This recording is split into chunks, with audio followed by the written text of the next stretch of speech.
I had never been one to shy away from the eerie, the unknown, or the downright terrifying.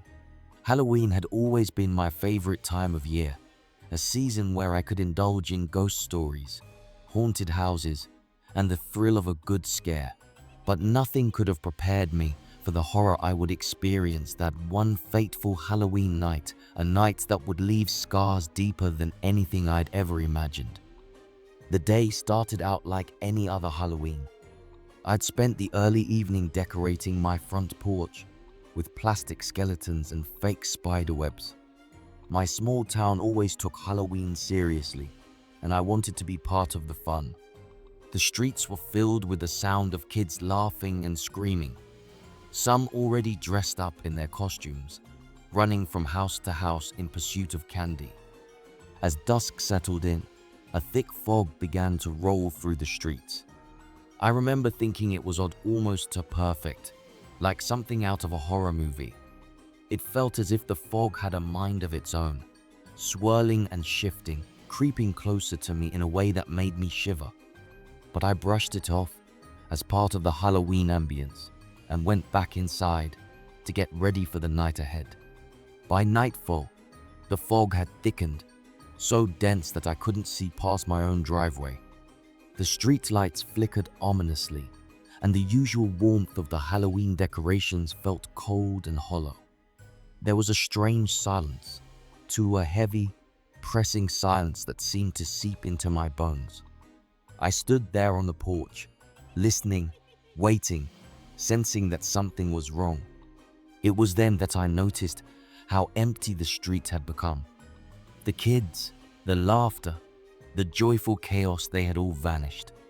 I felt a sudden urge to retreat back inside, but a strange pull kept me rooted to the spot. I strained my ears, hoping to catch any sign of life, any sound that would break the silence. But what I heard instead was far worse. It started as a low hum, barely audible, almost like the buzzing of bees. But it grew louder, turning into a droning, grinding noise, like metal scraping against metal. The sound was maddening, filling the air with an intense vibration that seemed to drill into my skull.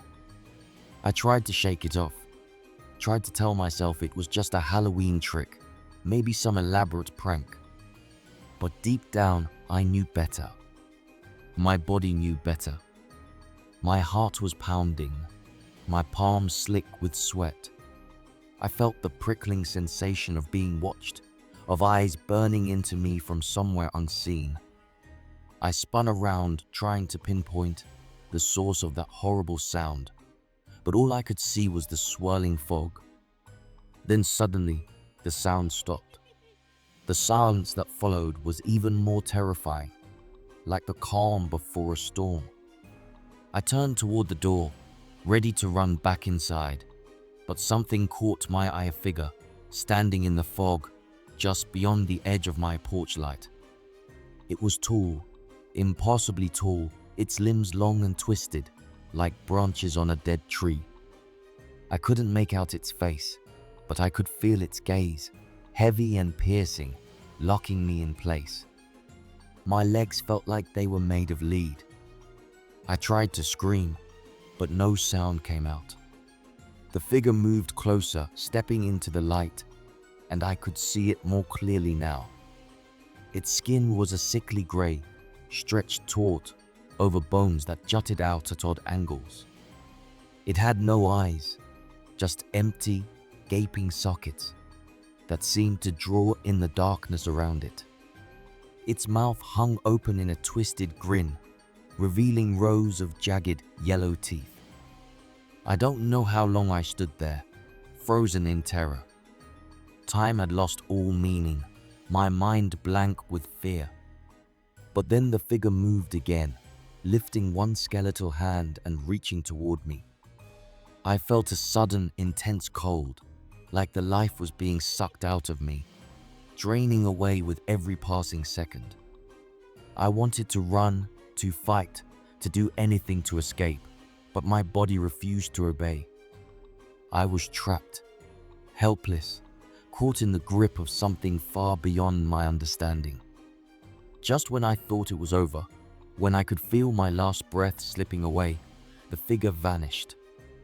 One moment it was there, and the next it was gone, swallowed up by the fog. I stumbled back, gasping for air, my heart racing, my mind reeling. I staggered inside, slamming the door shut behind me, and collapsed on the floor, shaking uncontrollably.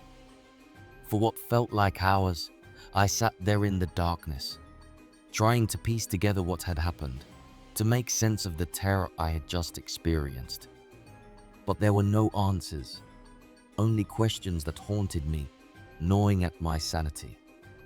I knew I couldn't stay there, couldn't face the thought of that thing coming back, of those empty eyes watching me, waiting. So I left. I grabbed my keys, threw on my coat, and drove as far away as I could, not caring where I was going, only that I was putting distance between myself and that horror. I didn't look back, didn't dare glance in the rearview mirror, afraid of what I might see lurking in the shadows. To this day, I don't know what that thing was, or why it came for me. I never went back to that town, never set foot on that cursed street again. Halloween has lost its thrill for me, replaced by a lingering dread that follows me wherever I go.